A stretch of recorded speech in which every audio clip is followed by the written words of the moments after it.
Menlu Tiongkok kunjungan kerja ke kota wisata Parapat, Danau Toba. Longsor di Brastagi timbun truk, 1 penumpang tewas. Vaksin untuk Medan, Binjai, Deli Serdang mulai didistribusi. Selamat malam pemirsa, selain cuplikan berita tadi, kami juga akan menyajikan informasi menarik lainnya. Bersama saya Daniel Huta Barat, pemirsa inilah Sumun Hari Malam selengkapnya.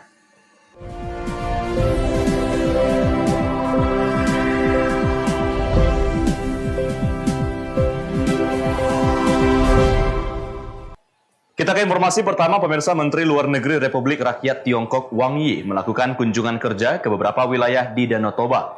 Kunjungan tersebut dalam rangka pertemuan bilateral melakukan koordinasi pengembangan destinasi wisata.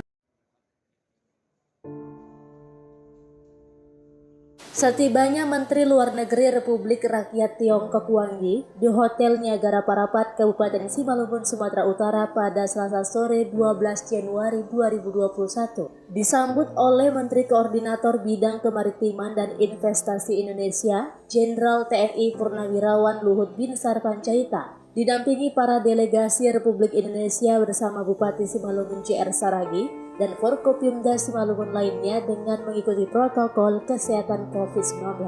Menteri Luar Negeri Republik Rakyat Tiongkok Wang Yi tiba di Hotel Niagara pada pukul 4 sore menggunakan jalur darat dari Bandara Silangit dan Aitidang dengan pengawalan supermarket ketat dari petugas kepolisian. Sesampainya di Hotel Niagara Parapat, rombongan langsung memasuki lantai 2 hotel untuk melakukan koordinasi pengembangan destinasi wisata Danau Toba sesuai agenda kunjungan, dilanjutkan dengan pertemuan bilateral dan jamuan makan malam. Sesuai agenda kunjungan, keesokan harinya Rabu pagi Menteri Luar Negeri Republik Rakyat Tiongkok Wang Yi didampingi Menteri Koordinator Bidang Kemaritiman dan Investasi Indonesia, Jenderal TNI Purnawirawan Luhut Binsar Panjaitan, melanjutkan agenda kunjungannya di kawasan Danau Toba lainnya menuju Desa Sigapiton, Kecamatan Ajibata, Kabupaten Toba Samosir. Untuk memastikan keamanan dalam kunjungan kerja Menteri Luar Negeri Republik Rakyat Tiongkok di kota wisata Parapat, Polres Simalungun menggerakkan 400 personil dibantu TNI, Satpol PP, dan petugas Dinas Perhubungan Simalungun.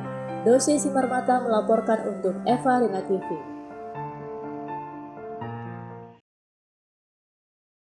Di samping itu, pemirsa, Bupati Simalungun JR Saragi meninjau lokasi jembatan longsor di beberapa wilayah Nagore di Kecamatan Panai. Pemkab Simalungun melalui JR Saragi langsung menanggapi dan akan memperbaiki 3 titik jembatan yang rusak parah akibat diterjang banjir agar dapat kembali dilintasi oleh masyarakat. Bupati Simalungun JR Saragi didampingi Kepala dan Penanggulangan Bencana Daerah Simalungun Selasa pagi kemarin meninjau langsung 3 lokasi jembatan longsor di beberapa wilayah Nagore di Kecamatan Panai, Kabupaten Simalungun. Hujan deras yang mengguyur beberapa wilayah di Kabupaten Simalungun pada Senin sore 11 Januari 2021 kemarin mengakibatkan 3 jembatan penghubung antar dusun dan Nagore di Kecamatan Panai mengalami kerusakan hingga terputus total akibat diterjang banjir.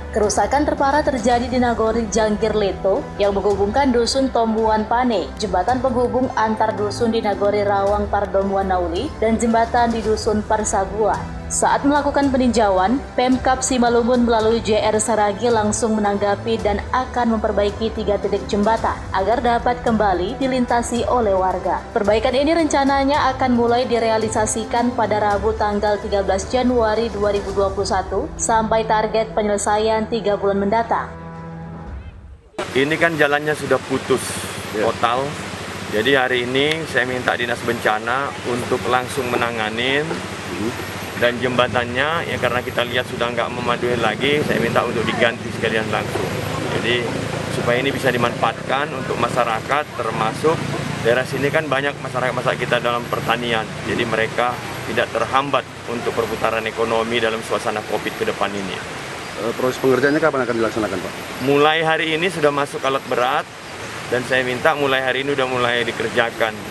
Mudah-mudahan dalam 3 bulan ini sudah bisa dimanfaatkan oleh masyarakat.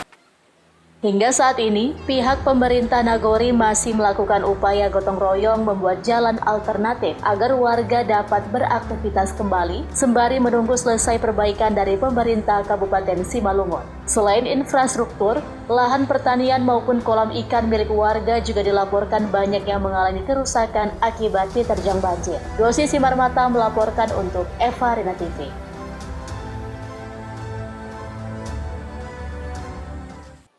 Sementara itu pemirsa, kapasitas tempat proses akhir sampah tak mampu untuk menampung sampah sehingga bertumpuk di badan jalan Kelurahan Tanjung Pinggir, Kota Pematang Siantar. Pihak Dinas Lingkungan Hidup Kota Pematang Siantar mengatakan TPA di Kecamatan Siantar Martoba akan ditambah. Beginilah kondisi tumpukan sampah yang memakan badan jalan di Kelurahan Tanjung Pinggir, Kecamatan Siantar Martoba, Kota Pematang Siantar. Tumpukan sampah terlihat menggunung di sejumlah ruas jalan sekitar tempat pemrosesan akhir. Sampah tersebut merupakan limbah yang berasal dari seluruh masyarakat Kota Pematang Siantar, bahkan dari kabupaten tetangga. Tumpukan sampah yang ada di tempat pemrosesan akhir Tanjung Pinggir, Kota Pematang Siantar, Sumatera Utara tersebut tidak hanya menyebabkan aroma bau dan menyengat, kondisi sampah yang sudah over kapasitas menyebabkan sampah berserakan hingga ke badan jalan. Tak hanya itu, truk pengangkut sampah juga terlihat sedang dalam antrian untuk proses pembuangan sampah. Di lokasi tempat pemrosesan akhir sampah terpantau warga bahkan pengendara yang melintas tidak tahan mencium aroma bau busuk yang sangat menyengat. Dinas Lingkungan Hidup Kota Pematang Siantar melalui sekretarisnya Sofyan Purba menjelaskan, membludaknya sampah tersebut pasca perayaan Natal dan Tahun Baru.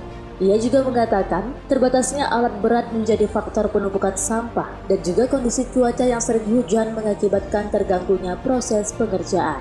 Sofyan mengatakan pihaknya akan memaksimalkan pengelolaan sampah dengan menyewa alat berat. Rencananya Dinas Lingkungan Hidup Kota Pematang Siantar akan menambah TPA di Kelurahan Gurila, Kecamatan Siantar Martoba, Kota Pematang Siantar. Yang pertama, berhubung ini kan habis libur Hari Raya dan Tahun Baru ya, Natal Tahun Baru, volume sampah juga meningkat. Yang pertama. Kemudian yang kedua, situasi TPA kita memang sudah mendekati maksimal. Dan tahun ini dalam rangka eksekusi pelaksanaan TPA yang baru. Mudah-mudahan di 2022 sudah clear, sudah bisa dibangun, 2023 sudah bisa beroperasi. Ada beberapa kendala memang, karena akibat maksimalnya TPA pemrosesan air yang sekarang, dengan alat yang kita ada doser, itu menimbulkan penggeseran sampah itu lambat. Tetap kita upayakan di bulan 12 juga kita sudah sewa beko. Mungkin nanti kalaupun ini ada kendala kita akan sewa beko. Peta News sendiri melaporkan untuk Eva Rina TV. Sumber hari ini masih akan kembali sesaat lagi, tetaplah bersama kami.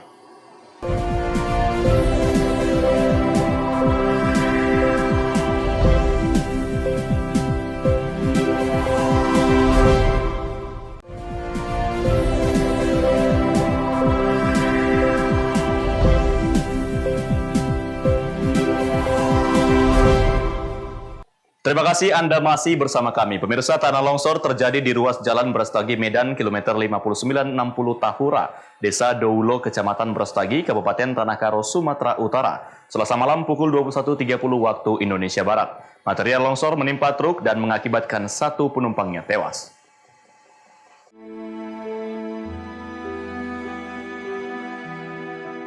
Longsor yang terjadi di ruas Jalan Brastagi Medan tersebut merupakan longsor susulan.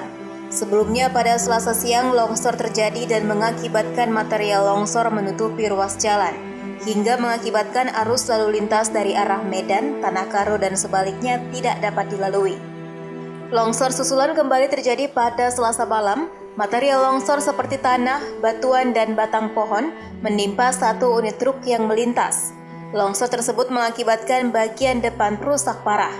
Dua penumpang yang berada di dalam truk berhasil dievakuasi. Namun salah seorang diantaranya inisial TI meninggal dunia setelah dirawat di rumah sakit terdekat.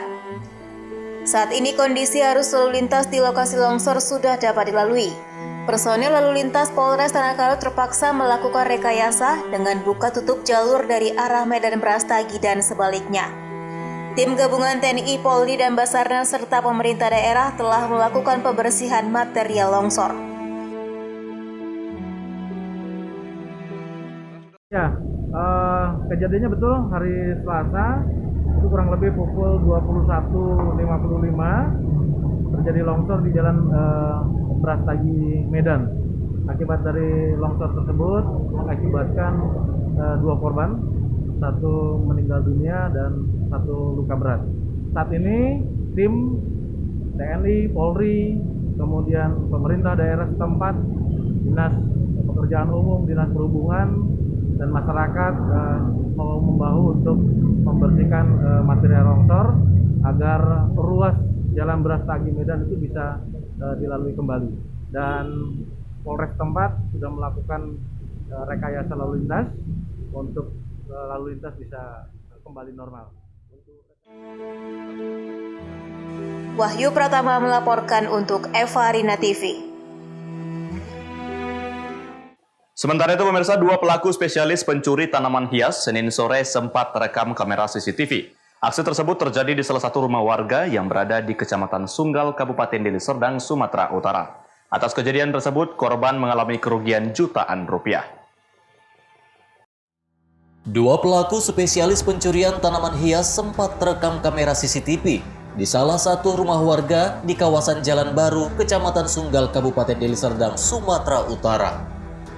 Dalam aksinya terlihat kedua pelaku yang mengendarai sepeda motor metik ini berhenti di samping rumah dan memanjat pagar untuk dapat memilih tanaman hias dengan nilai jual tinggi yang berada di pekarangan rumah dan dilengkapi kamera CCTV. Tidak ada efek jera bagi pelaku kejahatan seperti pencurian bunga, ditambah kian maraknya para penadah barang curian, menjadi salah satu penyebab tingginya angka kejahatan jalanan di sejumlah kota di Sumatera Utara. Korban pencurian tanaman hias mengatakan, pelaku yang diketahui berjumlah 2 orang dan dinilai memahami jenis tanaman hias.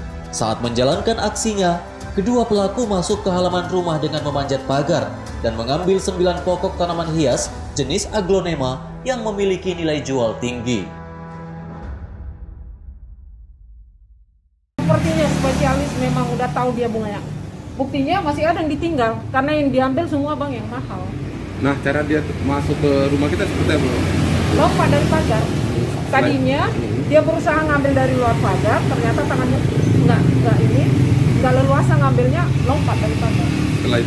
Setelah itu ya berat itu seperti kita lihat di CCTV, dicabut satu-satu sampai yang terakhir ini kembali malah bunga saya di sortir mana yang lebih berharga, yang tidak mahal tinggalkan. Arti spesialis ya Bu ya? Spesialis memahami bunga ya Bu ya? Nah, dan dia tahu harga bunga yang seperti apa. Kini korban akan menyerahkan rekaman CCTV ke Polsek Sunggal guna mengungkap pelaku spesialis pencurian bunga. Dalam kejadian ini korban mengalami kerugian 3 juta rupiah dan korban pun berharap petugas kepolisian dapat menangkap pelaku pencurian yang telah viral di sejumlah media sosial dan membuat resah warga. Wahyu Pratama melaporkan untuk Eva Rina TV.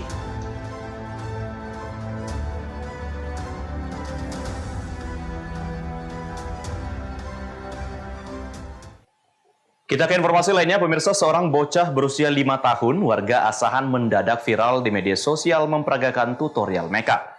Sang anak bermakeup dengan pensil, lipstik, dan bedak. Video tembus hingga 8 juta tayangan.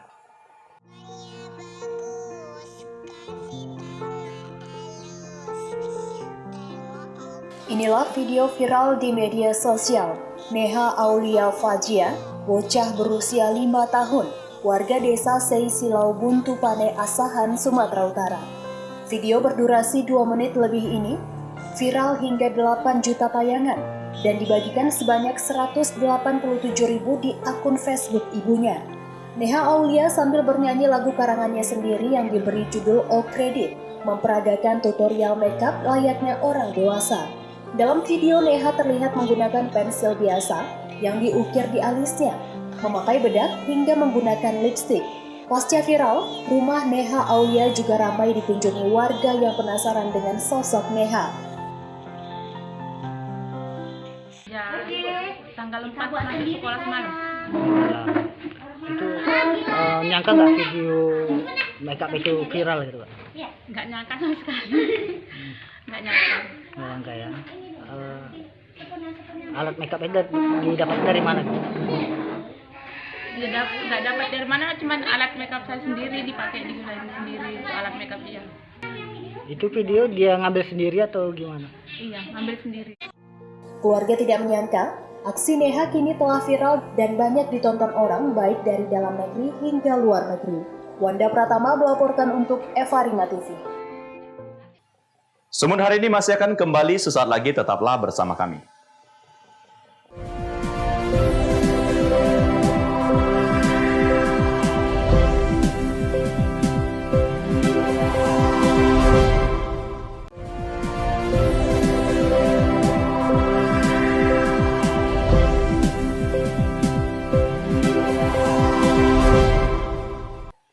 Terima kasih masih bersama kami pemirsa. Dinas Kesehatan Provinsi Sumatera Utara mulai mendistribusikan vaksin COVID-19. Pada tahap pertama ini 3 daerah menjadi prioritas, yakni Kota Medan, Binjai, dan Kabupaten Deli Serdang.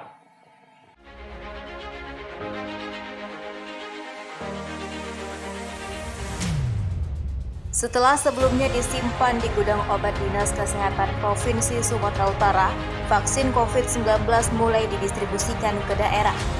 Pada tahap pertama ini, Dinas Kesehatan Provinsi mendistribusikan vaksin ke 3 daerah prioritas, yakni Kota Medan, Binjai, dan Kabupaten Deli Serdang. 3 daerah ini diketahui sebagai penyumbang terbanyak kasus positif COVID-19 di Sumatera Utara. Total ada 34.060 vial atau dosis yang didistribusikan, dengan rincian Kota Medan mendapat jatah 20.000 dosis, Binjai 5.000 dosis, dan Kabupaten Deli Serdang dijatah 9.060 dosis. Proses distribusi vaksin untuk mencegah penyebaran COVID-19 dijemput langsung oleh Dinas Kesehatan masing-masing daerah. Vaksin tersebut akan disimpan di Dinas Kesehatan masing-masing daerah, sembari menunggu proses vaksinasi yang akan dilaksanakan dalam waktu dekat. Sebelumnya, pemerintah mengumumkan implementasi vaksinasi akan dilakukan serentak pada 14 Januari. Selain vaksin, kita juga melengkapi apa lagi Bu kebutuhan di pusat vaksinasi? Ya, jadi untuk perbekalan dalam pelaksanaan COVID, kami juga ikut mendistribusikannya pada hari ini, yaitu terdiri daripada ADS 0,5 mili, kemudian ada alkohol swab, dan ada safety box. Sejauh ini berjalan lancar atau seperti apa Bu? Alhamdulillah sampai hari ini apa yang sudah kita rencanakan itu sudah berjalan dengan lancar. Untuk sisanya dari 30 kabupaten kota lagi seperti apa? Kita masih menunggu koordinasi dengan Bio Farma untuk kedatangan vaksin tahap 2. Nah, setelah itu nanti sampai di kita, baru kita akan seperti hari ini akan dilakukan juga distribusi kepada kabupaten kota lainnya yang ada di Sumatera Utara. Adapun vaksin yang didistribusikan pada tahap pertama ini diprioritaskan untuk tenaga kesehatan.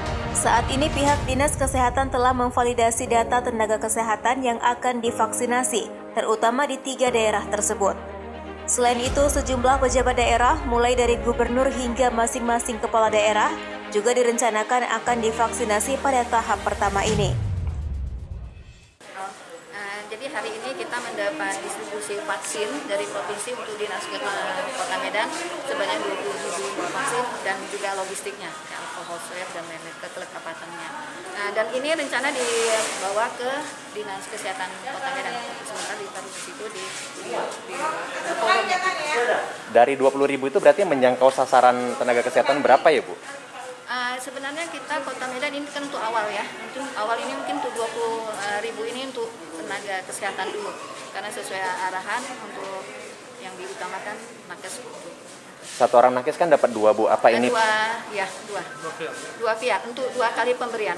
Iya. Berarti sasaran dapat 10.000 ya Bu? Dapat, insya Allah dapat. Lagi kita nanti kan kurang nanti ada lagi.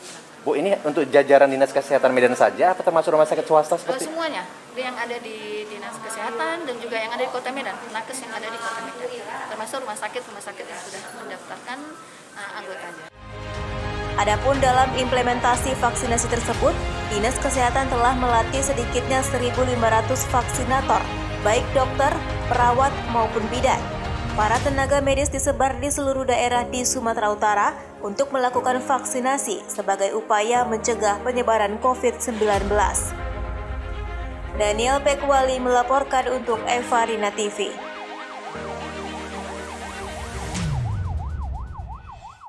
Pemirsa berusaha melarikan diri dengan cara merusak borgol, tersangka kurir sabu asal Provinsi Aceh tewas ditembak polisi. Sabu 2 kg berhasil disita sebagai barang bukti.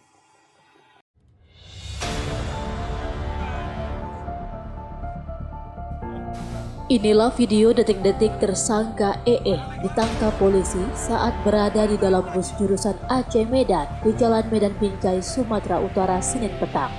Petugas yang curiga dengan gelagat tersangka kemudian memeriksa tas dan barang bawaannya dan berhasil menyita 2 plastik hitam berisi 2 kg sabu yang disembunyikan di samping kursi duduknya. Saat dilakukan pengembangan di Jalan Saiman Cirim, Deli Serdang, tersangka merusak borgol dan melukai petugas. Petugas pun memberi tindakan tegas dan terukur terhadap tersangka. Wakapolres Tabes Medan AKBP Irsan Sinuhaji Selasa sore mengatakan penangkapan tersangka berawal dari informasi warga diduga akan adanya pengiriman narkoba ke Medan menggunakan bus jurusan Aceh Medan. Barang bukti yang diduga sabu seberat 2 kg. Nah, selanjutnya ketika ingin dilakukan pengembangan lebih lanjut, tersangka diborgol dan dibawa. Nah, ketika saat ingin dikembangkan dalam keadaan keborgol, pelaku membuka borgolnya dengan paksa dan melakukan perlawanan dengan anggota, sehingga akhirnya anggota melakukan tindakan agak terukur dan tersangka meninggal dunia. Wahyu Pratama melaporkan untuk Eva Rina TV. Pemirsa, demikianlah rangkaian informasi dalam Sumut hari ini malam. Saya Daniel Huta Barat, mewakili kerabat kerja yang bertugas, pamit undur diri. Terima kasih atas kebersamaan Anda dan sampai jumpa.